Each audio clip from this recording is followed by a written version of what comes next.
Друзья, я думаю, каждый мужчина при общении с женщиной, особенно это касается переписки, не раз сталкивался с таким неприятным моментом, что как будто бы это общение больше нужно тебе. Ты в большинстве случаев первый пишешь, чего-то там пыжишься, пытаешься поддержать этот диалог, чтобы он не заглох. А женщина почти не проявляет инициативу. И как-то несправедливо получается. Ведь было бы классно, чтобы вложения были равнозначными хотя бы. Девушка начала показывать живой, настоящий интерес к тебе. Писала сама. Что ж, есть хорошая новость. Исправить это можно буквально за 2-3 недели. Используя один единственный рабочий метод. Работает только он. Ничего другого не работает. Те советы, которые есть в интернете, их можно просто сразу выбросить в мусорку. Поэтому сейчас выдели 10 минут, и девушка еще тебе успеет надоесть своими сообщениями. Но, друзья, предлагаю не халявить, а сперва нам задаться вопросом. А какова же причина, что ты постоянно попадаешь в эту неприятную ситуацию? Как будто тебе больше надо это общение. Ведь, как ни странно, это не всегда связано с недостаточным интересом женщины к тебе. Да, она просто не понимает, что можно иначе. Ведь как обычно, мужчину накрывает просто волной эта эйфория. Эти неконтролируемые эмоции даже при самой слабенькой взаимности со стороны девушки. Всего лишь после одного свидания ты уже ее идеализировал, представил эту картинку вашей совместной счастливой жизни, вместе рожаете детишек и встречаете счастливую старость. И рациональное мышление тебе говорит: не торопись, не нужно сейчас ей писать. Ну вот выжди, займись своими делами, своей жизнью. У тебя же есть какие-то свои планы. А подсознание тебе нашептывает: бери ее скорее, бери нахрапом, быстрее, пока не ускользнула. Не будешь ей писать, не будешь напоминать о себе, она тебя забудет, потеряет интерес и сольется.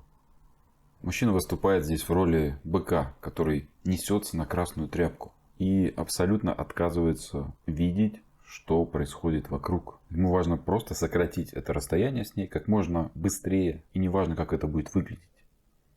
Вот ты строчишь сообщение женщине с поводом и без, с подробным отчетом, где был, что ел и как с дядей Петей вчера картошку копал.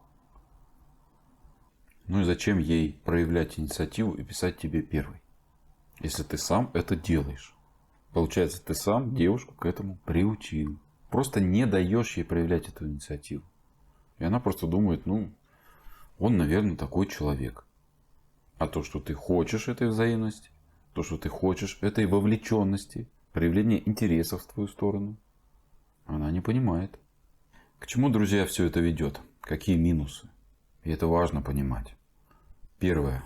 Мы не можем скалибровать, насколько интерес женщин к нам вообще присутствует. Насколько он сильный, а может быть его вообще нет. Это особенно актуально в начале отношений. Вполне быть может, что ты прекратишь ей писать, и все общение просто заглохнет сразу же.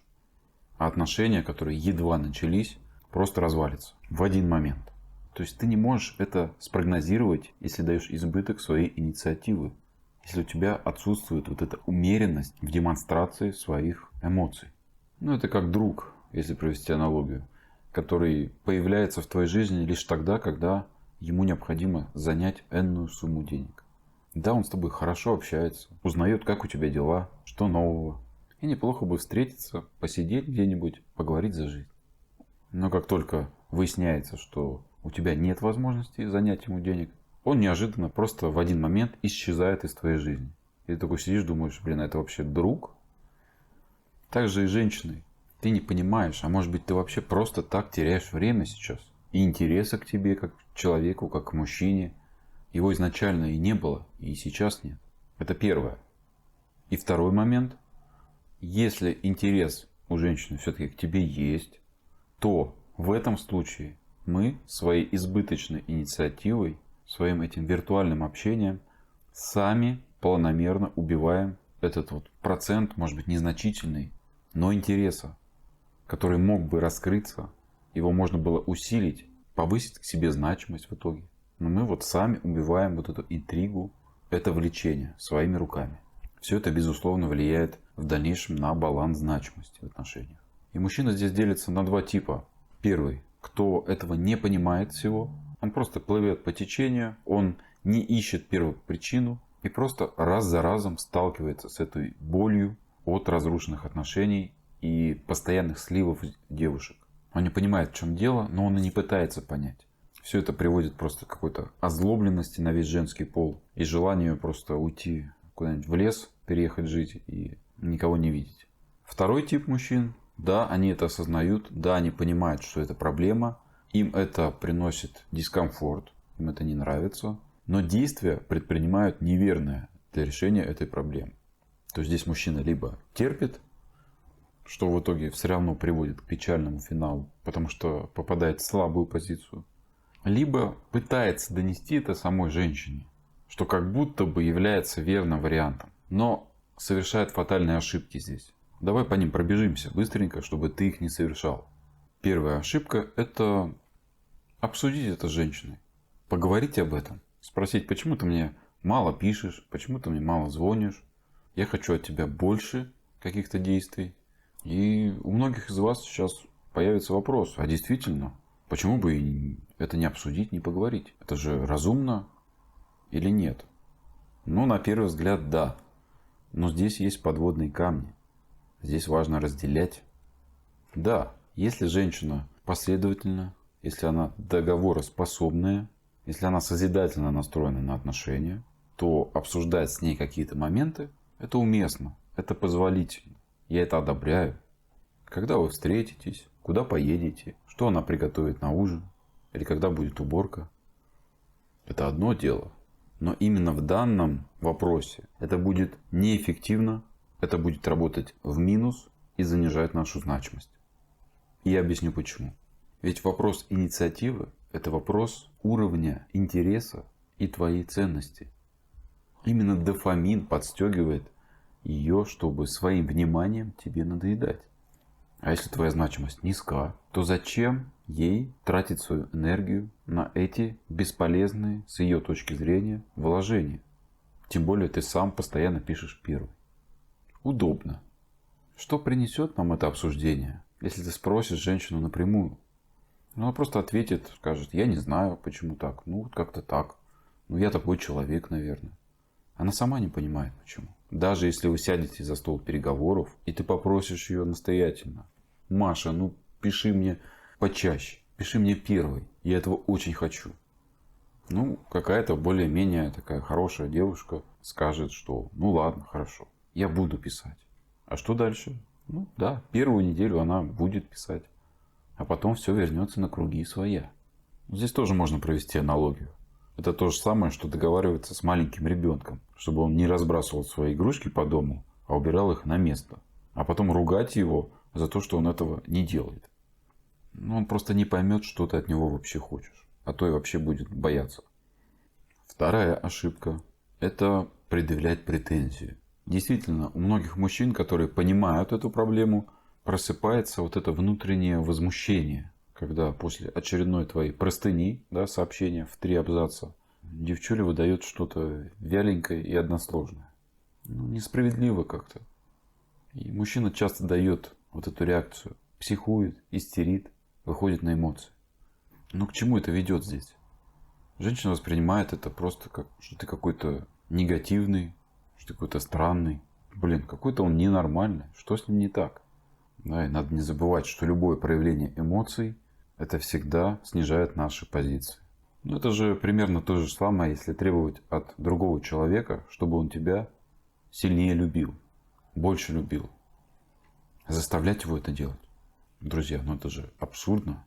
Ведь эмоции нельзя заставить насильно появиться из ниоткуда. Нельзя заставить зародиться по твоей просьбе или уговорам. Поэтому, если тебя тянет выйти на эмоции, вот это чувство несправедливости, тут надо быть очень аккуратным и обязательно подумать, откуда ноги растут. Ведь это чувство возмущения – это всегда следствие того, что значимость женщины уже для тебя завышена. И ситуацию ты на самом-то деле не контролируешь вообще. Здесь уже надо думать о другом. Может быть, автомобиль заглох не потому, что там кончился бензин и надо его просто подлить. А может быть, потому что там двигатель просто уже сломался. Третья ошибка – это обижаться. Да, ошибка детская, но она очень распространенная и довольно коварная. Когда мужчина надувает свои розовые щечки и начинает транслировать женщину, что он обижен, что ему не нравится. Особенно это часто происходит, когда он же посмотрел канал и где-то что-то вырвал из контекста, да, и в целом понимает, что нужно как-то показывать действиями, да, что тебе не нравится, и менять ситуацию в свою пользу. Но делает это слишком жестко, радикально, либо и вовсе неуместно для данной ситуации. То есть он понимает, ага, дистанцирование. Все, надо дистанцироваться. Что такое дистанцироваться? Значит, отстраниться, быть холодным. Угу. Что он делает? Он резко начинает сухо отвечать, коротко отвечать, что вводит женщину просто в какой-то ступор, она не понимает, а что вообще с ним происходит. Он какой-то странный, или он потерял интерес ко мне. Что он обижается вообще? То есть обида абсолютно точно не ассоциируется у нее с каким-то сильным, уверенным в себе мужчиной. И она скорее подумает, да ну его нафиг, детский сад какой-то. Итак, друзья, решение. Вот мы зафиксировали этот момент, что девушка очень мало проявляет инициативы в виртуальном общении. Пишет редко, пишет односложно, не поддерживает диалог. И тебе хочется поменять эту ситуацию, чтобы вы поменялись местами, и она проявляла эту инициативу больше, чем ты. Ну или хотя бы в равнозначной степени. Что мы делаем? Мы постепенно, планомерно уменьшаем свою инициативу. Никаких резких движений, друзья. Никаких. Вся процедура должна занять 2-3 недели максимум, если все делать правильно. Но в каких-то случаях 4-5 недель. Если так грубо разделить, первая неделя начинаем писать чуть меньше и чуть реже. Эти изменения будут едва заметны для девушки. Она их, скорее всего, не уловит. И это нормально. Но бессознательно значимость твоя потихонечку начнет подрастать. Если до этого ты писал первым несколько раз в день, плюс звонил еще, да, то к концу первой недели нам нужно выйти на одну инициативу в день. То есть одно сообщение или один звонок. К концу второй недели уже должны быть пропуски в 1-2 дня, когда мы вообще не пишем, не звоним. И вот уже к концу как раз второй недели девушка должна как-то обозначить свой интерес. То есть мы должны его уже считать. Если ты для нее реально ценен, если она имеет на тебя какую-то перспективу, то есть ты есть в планах ее жизни, ты заметишь это. Она будет писать первой. В те дни, когда мы в затишье. В эти моменты ты заметишь однозначную заинтересованность в свою сторону. Почему? Потому что у нее возникнет ощущение, как будто ты ускользаешь. Как будто она теряет контроль над тобой. Почему я всегда говорю, что нужно делать плавно все. То есть дистанцирование – это плавный процесс. Это когда у женщины не возникает вопрос, что-то он какой-то странный. Или ты что, обиделся? А правильное дистанцирование – это когда женщина понимает, что что-то происходит, но не понимает, что. И это стимулирует ее дофаминовую систему. Это дает этот буст гормонов для как раз таки зарождения этого желания. Проявления своих действий и в том числе инициативе написать тебе, позвонить самой, спросить, что делаешь, как дела. Это первый момент. И он на самом-то деле не самый главный. Гораздо важнее, что эта стратегия не будет работать эффективно, а то и вообще будет влиять в негативную сторону, без такого инструмента, как положительное закрепление. Это вообще очень важная штука во взаимоотношениях с женщиной. И про нее ни в коем случае нельзя забывать.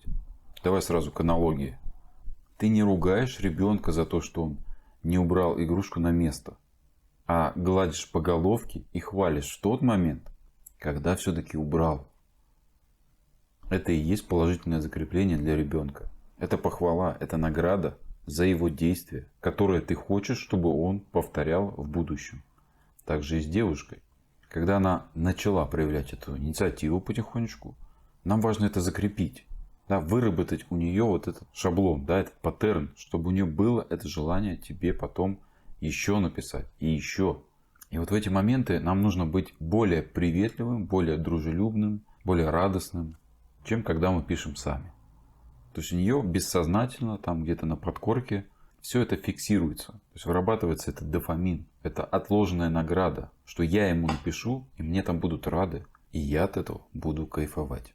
Также хочу напомнить еще одну очень ценную рекомендацию, которая должна быть третьим шагом в данном процессе. А именно, в принципе, минимизировать виртуальное общение с женщиной. Углубляться я сейчас в это не буду. Но что вам важно сейчас запомнить, так это то, что нужно прийти к тому, чтобы общение по переписке стало для тебя неким инструментом создания эмоций и интриги у девушки перед реальной встречей, настоящей, живой встречей. То есть это инструмент подогрева интереса к тебе, особенно в начале отношений. Ведь я уверен, что многие из вас замечали эту закономерность, что чем интенсивнее и ярче переписка, чем дольше вы обсуждаете с женщиной какие-то темы, кто чем увлекается, кто что любит, кто где был, чем чаще вы созваниваетесь и болтаете по полночи, тем реже происходят живые встречи. Девушка часто объясняет тебе это какой-то занятостью, работой, сессией, или что у нее хомячок сейчас заболел, нет времени. Но это, друзья, уже совсем другая история. Обязательно поделись этим видео со своим другом, чтобы он тоже все это знал и не попадал на эти ошибки. Напоминаю, что доступен курс «Как не думать о бывшей и начать жить». Пишем в личные сообщения и скоро увидимся.